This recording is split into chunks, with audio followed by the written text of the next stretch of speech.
Alrighty, welcome to the 11th episode of Season 2 Box Score Sports. I'm Minnie. I'm Ski. I'm Jamal. I'm Brad. I'm behind the camera. Sure, Brad. Attaway. It's going to be a good one, a lot to talk about, short amount of time. Stay tuned for our interview with the best news producer, In the nation. Randy Olsen. It's going to be a good one. Got BBE Sports, got boys basketball tonight. Yes, sir, against Osakis. How's that going to How are go? they looking? It's going to be a grudge match. Then we got, I think, girls basketball has a game tonight against Kimball, Against Kimball, I would assume. In Kimball. I think, In Kimball. And then we got Kimball's good. I know that. wrestling had a Yeah, we had a tournament on Friday. Took second. It's a good day. Tough. second isn't first, but it How'd you isn't do? last. It's a good I got Second place, third. first loser, Third? but it's Yeah. fine. I think It's okay. That's a good match. Yeah, then we Had got a our, few winners. yeah, Ethan, Ethan, Max, and Ryan. Rai. What about you, TK? Yeah, third. Tough. It's not bad. Yeah, it happens, but we got our first meet on Thursday against Wilmer and Waconia. I heard that's going to be tough. It'll be a grudge match. Yes, sir. TK's Isn't got there? two pins. There's a TK. top wrestler in the nation that's gonna be there, isn't there? Yeah, one of the top ones, but Where is he committed? U of M. U of M, yeah. What weight's he at? 195. Is that what you're doing? Actually, Yes. you're wrestling him. I don't know what else. Either you or Spud's gonna have to wrestle No, him it'd if he be goes Gilly. up to 220. That'd be Gilly, I think. No. If He the might- guy goes up to 220? Yeah. Yeah. Oh. He's I either see gonna what be you mean. wrestling 220 or 195. Yeah, we'll see, but Took third in nationals or Spud'll- worlds. Spud'll beat yeah. him. Oh. He took third in worlds, so That's all right. it's all right. It's Yeah. a winnable match. Ski will beat him. All right, All right, we'll get right into that interview. sir. Alrighty, now welcoming to the podcast the best newspaper producer, In the nation.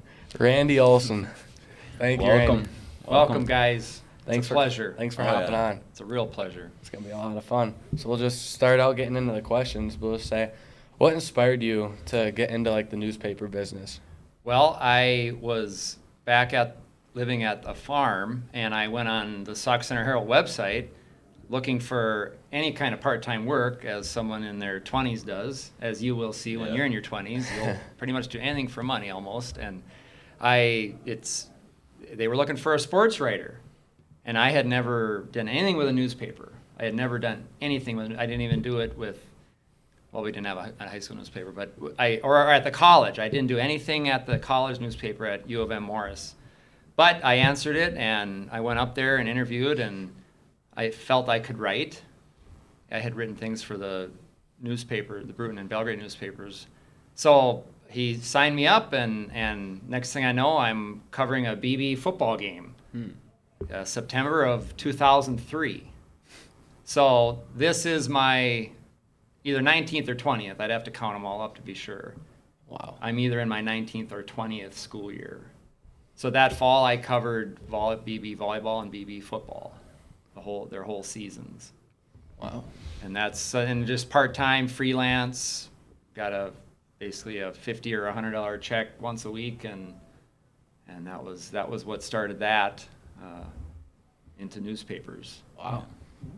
What has been the most fun sports team to cover, or how fun has it been covering the state team the last couple of years? Well, all the state teams have been incredible, and it seems like we always do something special in any state tournament.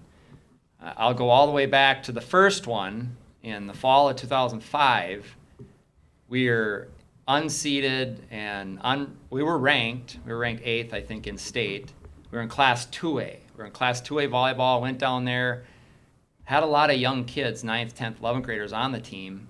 And then Holly Thompson, Holly Breitbach, and Tiffany Gruber Breitbach were the two seniors that were in the top rotation. So again, young team. But we went down and faced Stewartville, who had been they had been in 19 out of 20 state tournaments going into that fall. Wow. So they were in their 19th. They missed state once out of 20 years going into the 2005 season. So they're back at state. They were ranked, I think they were seeded second. And what do you know? We're up 2-1 on them in sets. And when we won that second set, Excel went insane because we had over 1,000. We had just huge crowd. I mean, not to take anything away from the crowds we had this year, but we had everyone, literally everyone was down there at Excel, and all of them were just screaming because we're up 2-1 on Stewartville. And then in the fourth set, it was back and forth, 1-2 point game. And I'd have to really look it down in my notes, but I swear we were up like 22-21 or just some small little lead there right at that fourth set, right at the precipice of just shocking the world. Mimi Knudsen was the head coach, and she was only in like her 6th year as head coach. And we were right there. And my ears can still ring from that. It was just insane. I mean, think about that. We had never been, any team for BB had been at any state tournament as the Jaguars. And there we were almost knocking off this juggernaut. That was fun. And then we were upset the next year, and I could go on about, I mean, we've all lived through upset losses in playoffs, but that young team was a year older the next year, and Montevideo got us. It was just an off night. Montevideo got us out in Morris in the section final, and April Hansen and Ashley Lensing and others were seniors. I can still remember that match. That was hard because we had all our eggs on state again. But it shows states never promised. Right. Yep. For sure. What's your favorite sport to cover?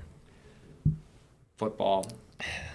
I mean, I love basketball and all the sports. I mean, I love like track and field. Track and field is fun. It's a fun team atmosphere. It's always been that way. Even though you're generally individual, unless you're in a relay, it's an individual. It can be an individual sport, but so much team camaraderie in track and field, kids cheering for each other.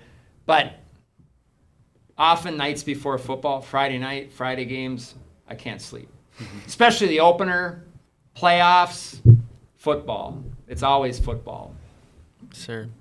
I get up for football. Absolutely. Because it's the best sport, I think. Me too. It's so fun. It's a lot of fun to watch. When you're covering the sports, do you ever get like frustrated? I do if I have a camera failure or a computer failure or a chip gets full or a battery goes dead or I don't have the right battery charger because I usually, as everyone who knows me knows, I have about 18 pieces of electronics with me at any given time. So that can be frustrating in terms of like in sports. Otherwise, I don't have any frustrations covering sports because it's always fun. And it's hard to see a team underperform, but generally I don't, especially in playoffs. I mean, I'd have to think of make a list of BB teams that have underperformed in the playoffs. Often some things happen like an injury or things like that, and I wouldn't count that as underperforming. So I'll go back to the 2013 section finals. Brian Goodwin's group, James Kiefler, it was their senior year. Well, the featured back, Austin Coleman, had a pulled hamstring. I don't know when he suffered it, but he had been running on a tough hamstring, and he just couldn't. He wasn't 100% in that up in Sauk Center. We lost 29-12. We were really again excited and thinking we could finally punch through to state, but it didn't happen. We lost 29-12, and that was hard on that group. But of course, the following winter, the basketball players won a state title. Yeah. So there's that. Worked out. And that's the thing. That's the thing with sports. Things always end up working out somehow. We had 3 winless seasons of football, and then last year it was incredible, and 15 wins in 2 years, tied the school record. Matched that team. That they won 6 games when they were juniors, and they won 9 games when they were seniors. So generally, that's how things go. When Brian's group was juniors, they were 1-1 in the basketball playoffs. Another game I could almost replay play by play with. We lost 60-57 to a 17-8 Wheaton Herman Norcross. we had no business losing to them, but it was not meant to be. And I could go to last year's girls basketball. They were robbed, 100% robbed. We could talk about that later if you want. But they were 100% robbed to go to state, and I'm optimistic that they will correct that this year. But that's what happened back then. So when they were freshmen, second place at state. Sophomores, state champs. And then 1-1 in the playoffs, which is, it's tough. But they put the chip on their shoulder, and they went out and won another state title. And that second state title was tough. We were down 26-25 at halftime to a lights-out loaded, solid Rushford Peterson team. And I can still remember that game. I can remember James Kiefler pulling up from 10 feet and just putting up a flat shot and clank off the rim. We were clanking so many shots off the rim in that first half. But the Dave Montbryan and Brad Goodwin defense kept us. We were only down 26-25 at halftime. But then we won, so that's the halftime score. We won 52-40. So we held this Rushford Peterson team that was, I know they were averaging in the mid to upper 60s. We held them to 14 second half points in the state finals. Wow. Now, is that not ridiculous? Yeah. That is crazy. But again, that's a storybook ending. So I love storybook endings. And I see it all the time on an individual level with athletes. And sometimes, even if high school doesn't go the way they want, I see it happen in college. So a class of 2019, Emily Knight, she was a solid player. She was on a fourth place volleyball team as a senior in 2018. She went out and excelled on a top 25 Colorado Division II volleyball team this year. I think they went two levels deep in the NCAA playoffs. One of many things I need to try and get in the newspaper.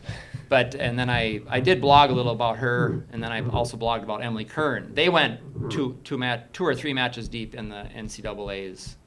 But they both lost out in 5. 15. In fact, ironically, SCSU and Colorado, they lost 15-13 in Game 5 to go to the Elite 8. They both lost in the Sweet 16. Wow. And yeah, it's hard. That's hard. Very tough. And all these teams put in basically the same amount of work. Even they're putting in that time year round in the college level, and we see it in the high school level too. But yeah, that's hard but you have to use it as motivation. Right. Right. What does your day-to-day look like? It would everyone's head would spin. But basically, I try and get a little work done at 6:30, 7 a.m. before I go out and start barking at the girls to get them ready for school. But once they're gone, then I usually go back to blogging and reading, catching up with news, some sports news, high school scores, and depending on the day of the week, I'll go to the office.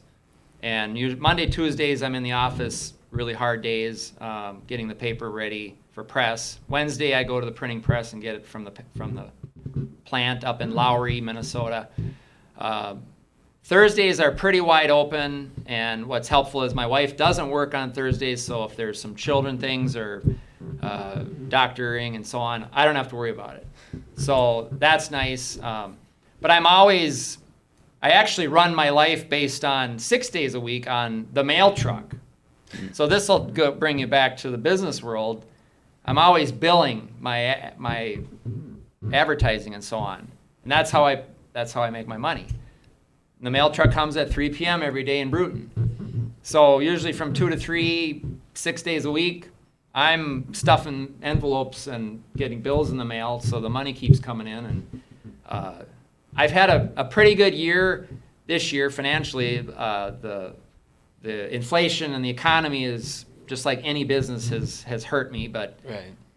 I just dropped. I took a screenshot of it because it was a lot of money, but I just dropped $1,800 on a camera. The one I've been using, the only camera I've had since last winter, because my former good camera was a 2008 model. Finally gave up last winter, right during basketball playoffs. So I managed to get through state basketball with this other camera, this older camera, and still got pretty good shots. But, we've got the special basketball teams with a lot of seniors and a really good wrestling team. And I started the season with girls basketball and then dance on Friday night. I'm afraid this old camera is going to give out on me. So I'm upgrading to a really nice one, and I'm hoping it does what I want it to. Right. And gets me really good shots. For a long time. For a long time, but I drive right now I'm driving a $500-600 Buick LeSabre and carrying with the lens, it's like a $2,500 camera outfit in my bag. So that's really the picture of my life. The rusty Buick and the really fancy shiny black camera. Yeah. How long do you see yourself doing the paper for? Into my 70s, maybe. As long as I can. Yeah. I feel like my health is way better than it was a few years ago, and I operate on, like, post COVID, I operate on a mentality of peak health. If you're going to be alive, why not be in peak health? Yeah. Mm-hmm. Why not? Why not take the absolute best care of yourself that you can? Why not?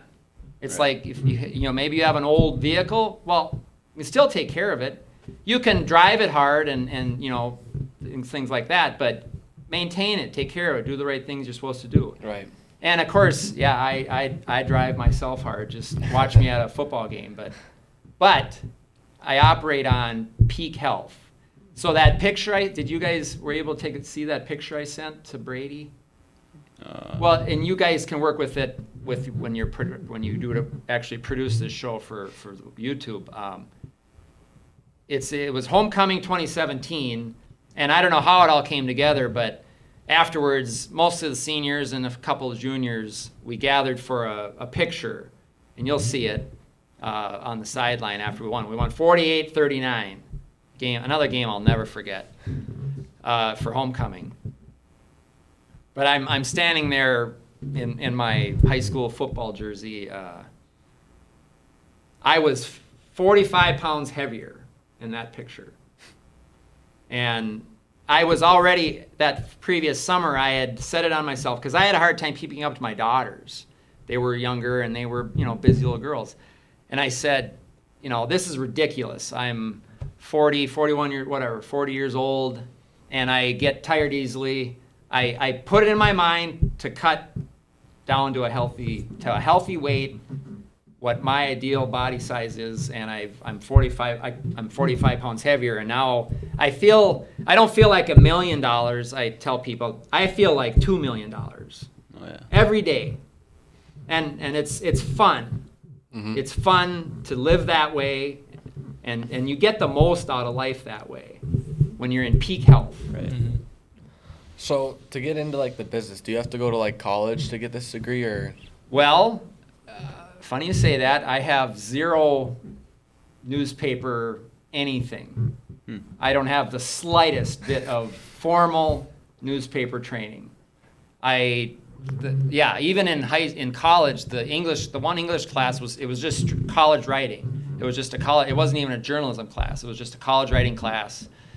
But I come from BB in the 90s, and I had the greatest junior high English teacher on the earth. Her name was Dorothy Anderson. She'd have taught, I don't know about your mom, I don't remember when she graduated, but your dad, your mom and dad, and my sister and I, she had us all in junior high, 7th and 8th grade English, and she was phenomenal. And she set me up. That's why I can write as easy as I can, because of what she did. And then Carol Sanders, and I had a couple other English teachers in high school that weren't there for their whole career.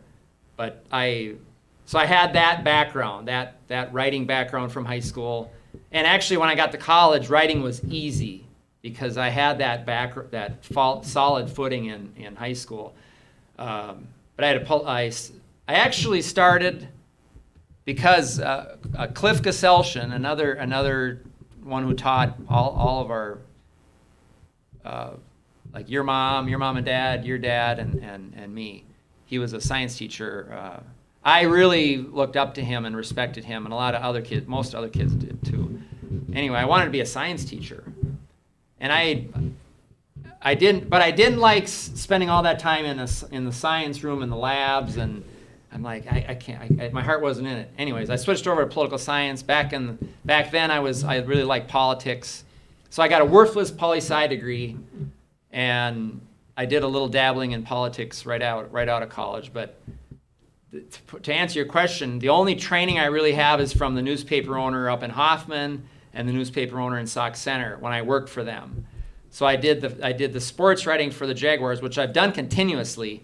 But in 2008, I was hired as editor out in Hoffman, West Central area schools. And then I switched right before the first boys basketball state tournament. I switched over to the Sauk Center paper. And then working for them, I formally covered BB Sports. So most of what I learned is from those two newspaper owners. Sure. How do you balance it out when there are multiple BB events going on at the same time? Well, I try to have a pecking order. You know, if there's playoffs, generally take precedent. Home events take precedent. And then I also try to balance, well, what have I been heavy with the last week or two? And then sometimes I say, I'm going to go to everything as much as I can. I know I try after COVID, I changed a little bit, and I know was it volleyball? Yeah, volleyball of 21. I remember taking my daughters to a lot of away volleyball, and we went to some away volleyball this fall. With football, I try to go to all of them. Yeah. And this year I missed because I was on a trip with my wife down in far southeast Minnesota. Actually, we even went over into Iowa. But I pulled up my computer and paused the YouTube stream from Browerville. So we got back that night from our date, and what am I doing? I'm watching the game, taking notes. And that was a fun game up at Browerville, by the way. And then I even recorded my own sports show right from that hotel room late that night based on that game, and because it was a fun football season. Yeah. It was a lot of fun that season. So that's kind of my pecking order is, and it's not based on the success of the teams, but these last few years, obviously fast pitch softball has been rebuilding. And they're still a couple years away, but they'll be there.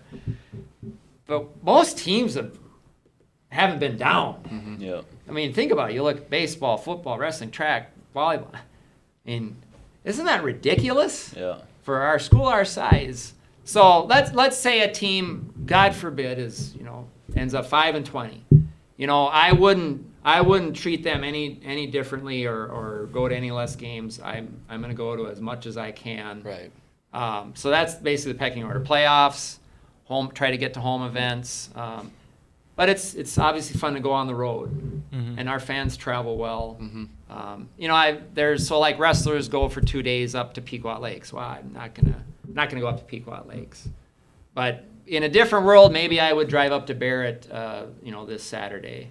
But this Saturday is Bruton Santa Day and Belgrade Santa Day, so I'll be tied up in town.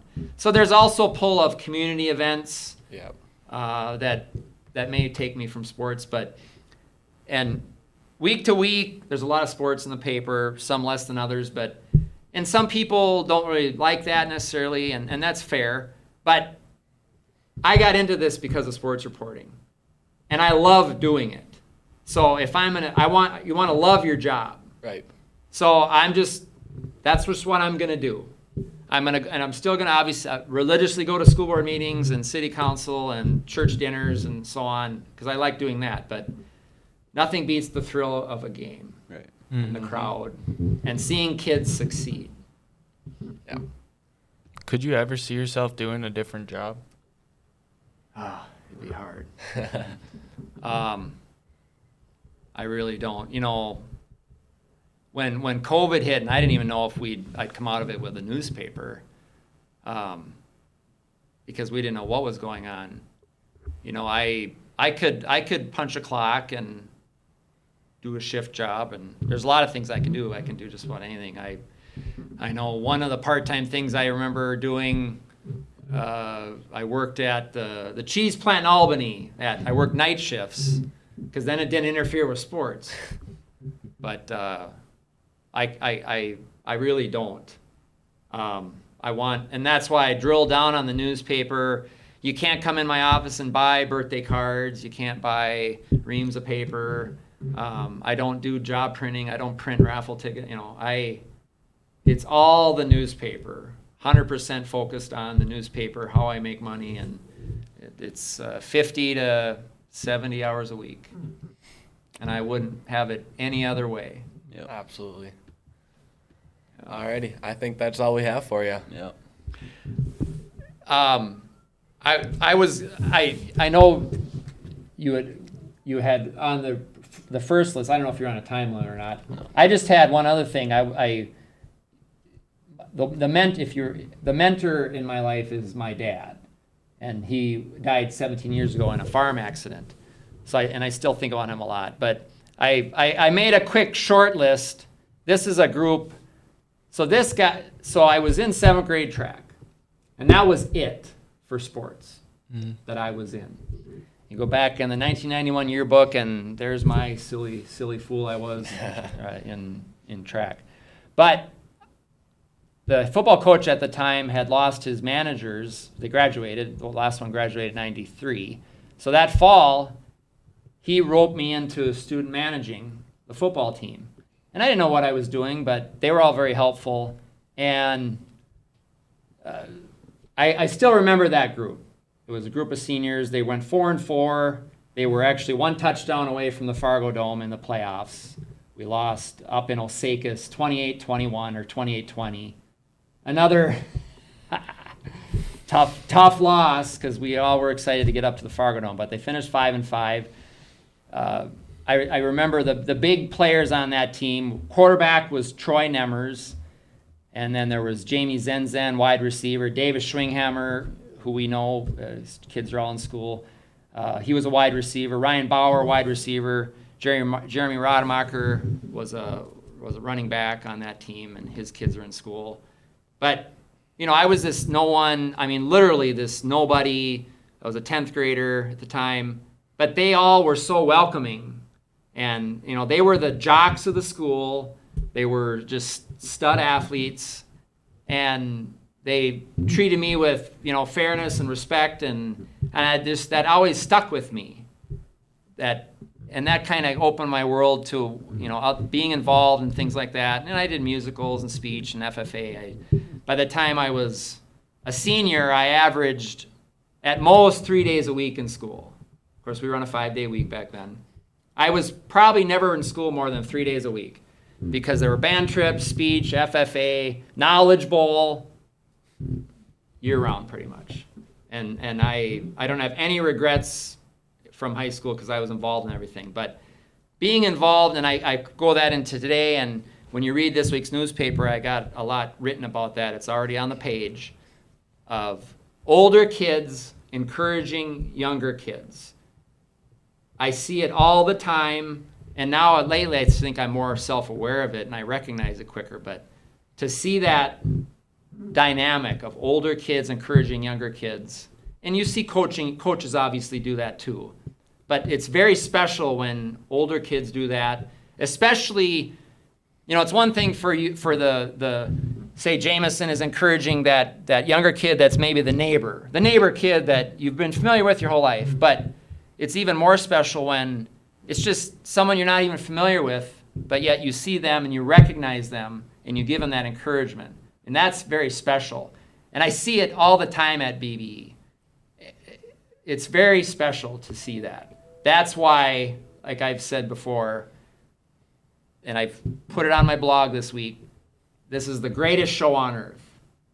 Right here. What we do here is incredible. You know, and you look at the success of these teams these past few years. It's just mind-blowing because none of us are that special. We're just typical people who live typical lives, but we do atypical things, whether it's a Jamison Reed or an Ashton Dingman or a Abby Berge. I mean, I'm naming our stud athletes. But think about it, you know, we're just common people. We're in church on Sunday, we have part-time jobs, we have family commitments. But what we do here is amazing. For a small school, we've almost always been, without exception, in 35 years, the smallest school in our athletic conference. Always.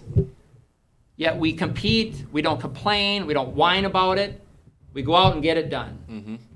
And that's why this is a special place to be. It is. Absolutely. Well, There. Parting words. yeah. Thank you, guys.